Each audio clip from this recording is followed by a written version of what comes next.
Assalamualaikum warahmatullahi wabarakatuh. Perkenalkan, nama saya Balkis Sulistiani. Saya dari kelas 10 IPA 11. Di sini saya akan mempresentasikan PowerPoint saya yang membahas tentang sifat-sifat Allah Subhanahu wa taala. Pengertian sifat-sifat Allah Subhanahu wa taala. Sifat-sifat Allah merupakan sifat yang dimiliki oleh Subhanahu wa taala yang Maha Agung dan Maha Sempurna.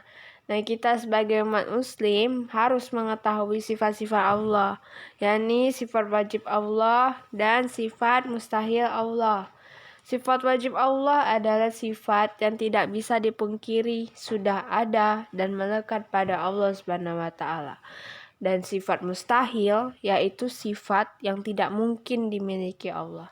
Sifat-sifat Allah ini yang mencerminkan keagungan serta kesempurnaan Allah yang sangat banyak sekali dan tidak ada yang memilikinya kecuali Allah Subhanahu wa taala. Sifat-sifat wajib Allah Subhanahu wa taala. Pertama, wujud atau ada. Maksud dari sifat wujud yaitu Allah merupakan zat yang sudah jelas dan pasti ada. Dan ini terdapat pada ayat 14 surat Thaha yang berbunyi, sesungguhnya aku ini adalah Allah, tidak ada Tuhan selain aku, maka sembahlah aku dan dirikanlah salat untuk mengingat aku. Kedua, qidam artinya awal atau terdahulu. Ini maksudnya adalah Allah Subhanahu wa taala sudah ada sebelum apa yang diciptakannya. Ini terdapat pada ayat 3 surah Al-Hadid. Dialah yang awal dan yang akhir, yang zahir dan yang batin, dan Dia Maha mengetahui segala sesuatu. Ketiga, baqa atau kekal. Maksud dari sifat ini ialah Allah Maha Kekal, tidak akan punah, binasa, atau bahkan mati, dan Dia akan tetap ada selama-lamanya. Ini terdapat pada ayat 88 surah Al-Qasas yang berbunyi, tiap-tiap sesuatu pasti binasa, kecuali Allah. Baginya lah segala penentuan dan hanya kepadanya lah kamu dikembalikan. Keempat, ada mukhalafatu lil hawadisi, artinya berbeda dengan makhluk ciptaannya. Ya, Allah sudah pasti berbeda dengan ciptaannya. Dialah zat yang maha sempurna dan maha besar. Tidak ada suatu pun yang mampu menandingi dan menyerupai keagungannya. Ini terdapat pada ayat 4 surah Al-Ikhlas yang berbunyi, dan tidak ada seorang pun yang setara dengan Dia. Selanjutnya ada qiyamuhu binafsihi, artinya berdiri sendiri. Maksudnya Allah itu berdiri sendiri, tidak bergantung pada siapapun dan tidak membutuhkan bantuan siapapun. Ya, berbeda dengan manusia, kita ini adalah makhluk sosial. Dan ini terbukti dalam ayat ke-6 surah Al-Ankabut. Sesungguhnya Allah benar-benar maha kaya, tidak memerlukan sesuatu dari alam semesta. Selanjutnya ada wahdaniyah, artinya tunggal atau esa. Ini menjelaskan kalau Allah punya sifat wahdaniyah yang memiliki makna sebagai tunggal atau satu atau esa. Jadi cuma Allah yang menciptakan dan membuat alam semesta beserta isinya. Nah, ini terdapat pada ayat ke-22 surah Al-Anbiya. Seandainya di langit dan di bumi ada Tuhan selain Allah, tentulah keduanya itu akan binasa. Selanjutnya ada qudrat, artinya berkuasa. Ini maksudnya adalah Allah yang merupakan zat sempurna mempunyai sifat qudrat, yaitu maha kuasa atas semua yang ada atau suatu hal yang ada di semesta ini. Terdapat pada surah Al-Baqarah ayat 20. Sesungguhnya Allah berkuasa atas segala sesuatu. Lanjut ada iradat, artinya berkehendak. Apabila Allah berkehendak maka jadilah hal itu dan tidak ada seorang pun yang mampu mencegahnya. Ini terbukti pada ayat ke-107 surah Hud. Mereka kekal di dalamnya selama ada langit dan bumi, kecuali jika Tuhanmu mengkehendaki yang lain. Sesungguhnya Tuhanmu maha pelaksana terhadap apa yang Dia kehendaki. Lalu ada ilmun, artinya mengetahui. Ini maksudnya adalah Allah Subhanahu wa taala Maha mengetahui atas segala sesuatu, baik yang tampak maupun tidak tampak. Ini terdapat pada ayat ke-16 surah Qaf. Dan sesungguhnya kami telah menciptakan manusia dan mengetahui apa yang dibisikkan oleh hatinya, dan kami lebih dekat kepadanya daripada urat lehernya. Lalu ada hayat atau hidup. Allah Subhanahu wa taala merupakan maha hidup, tidak akan pernah mati, binasa ataupun musnah. Dia akan kekal selama-lamanya. Dan ini terbukti pada surah Al-Furqan ayat 58 yang berbunyi, dan bertakwalah kepada Allah yang hidup atau kekal, yang tidak mati, dan bertasbihlah dengan memujinya. Lalu ada sama atau mendengar. Maksudnya adalah Allah Maha mendengar, baik yang diucapkan ataupun yang disembunyikan dalam hati. Nah, berbeda dengan kita manusia, kita hanya yang bisa mendengarkan apa yang diucapkan, apa yang disembunyikan itu tidak tahu kita. Dan ini terdapat pada surah Al-Maidah ayat 76.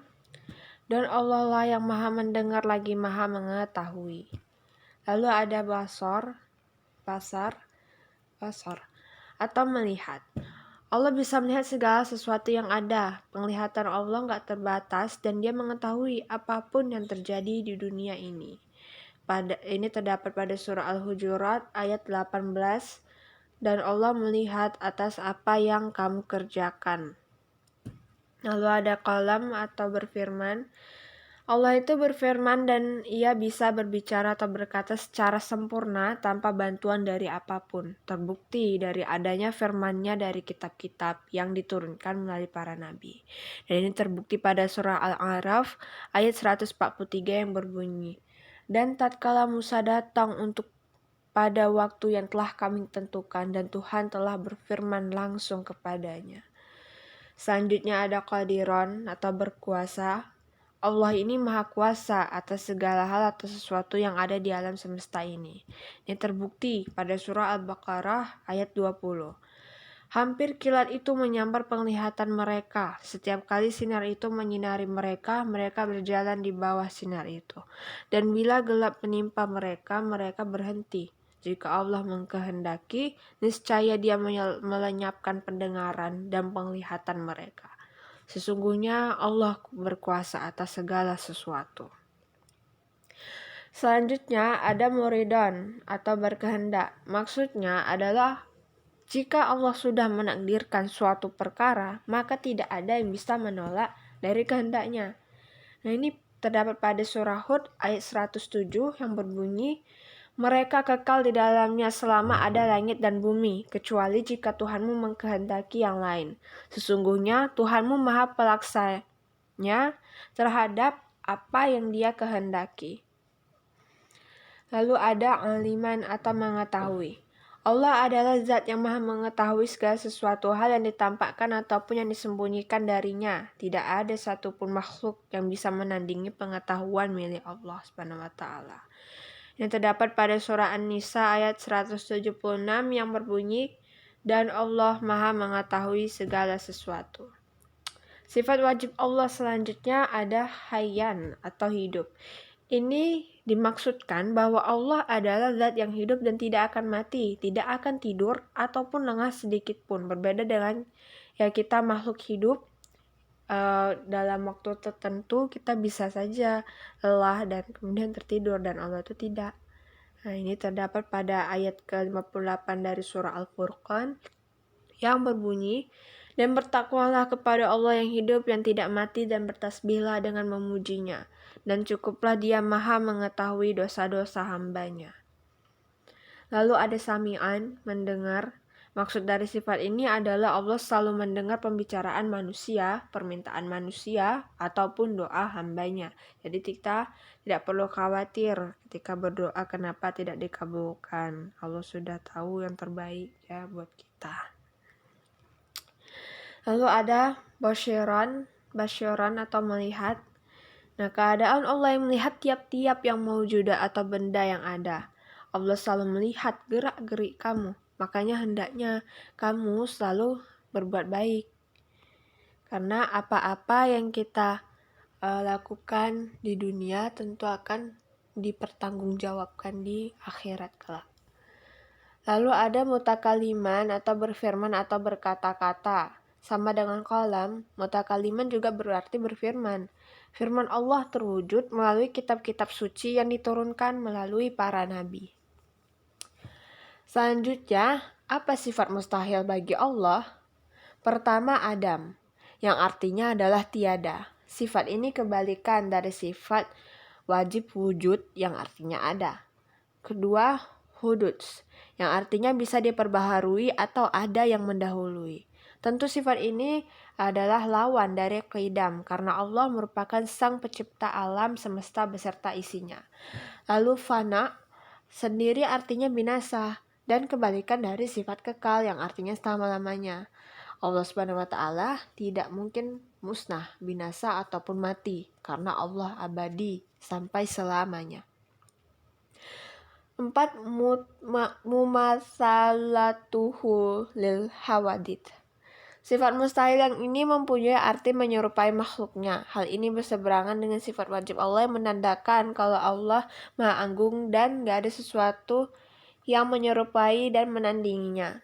Kelima, qiyamuhu bi ghairih. Arti dari sifat mustahil ini berdiri dengan yang lain. Sifat ini sangat berkebalikan dari sifat Allah yang tidak memerlukan orang lain dan mampu mewujudkan atau mengatur segala sesuatu secara sempurna tanpa bantuan siapapun. 6. Ada ta'adud. Sifat ta'adud artinya lebih dari satu. Ini berkebalikan dengan sifat wajib wahdaniyah yang artinya esa atau tunggal. 7. Ajzun. Artinya lemah, merupakan lawan dari qudrat yang artinya berkuasa. Allah tidak mungkin lemah karena Allah Subhanahu wa taala berkuasa atas segala sesuatu. 8. Karohah. Karohah atau terpaksa. Ini berkebalikan dengan sifat Allah Maha berkehendak atas segala sesuatu.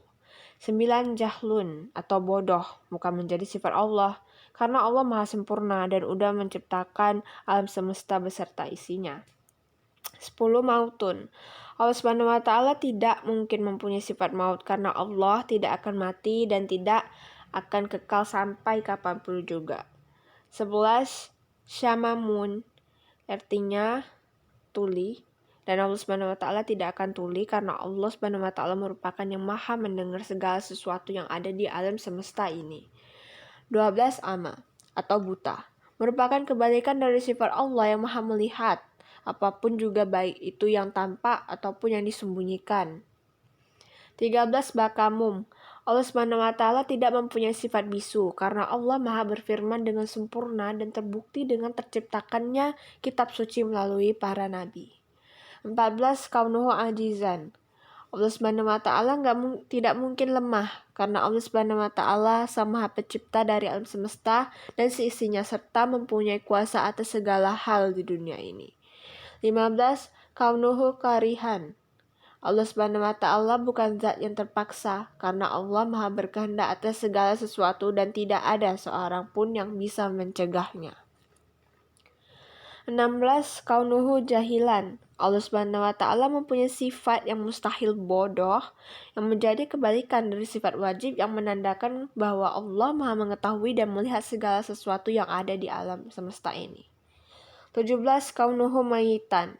Allah Subhanahu wa taala tidak mungkin mati karena Allah kekal dan abadi sampai kapanpun dan Allah tidak akan pernah tidur karena mengawasi hamba-hambanya setiap waktu. 18. Kaunuhu asamma.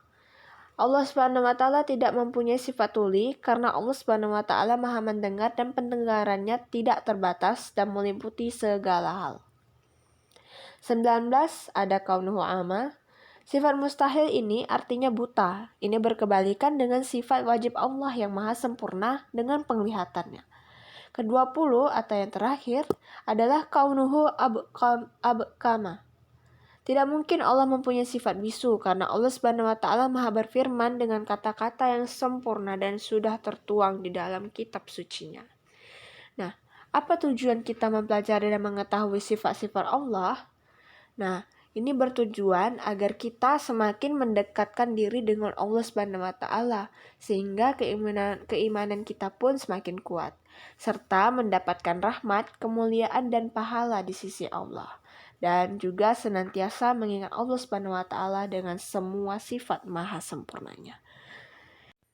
Demikianlah presentasi dari saya. Sekian dan terima kasih. Saya tutup dengan wabillahi taufik wal hidayah.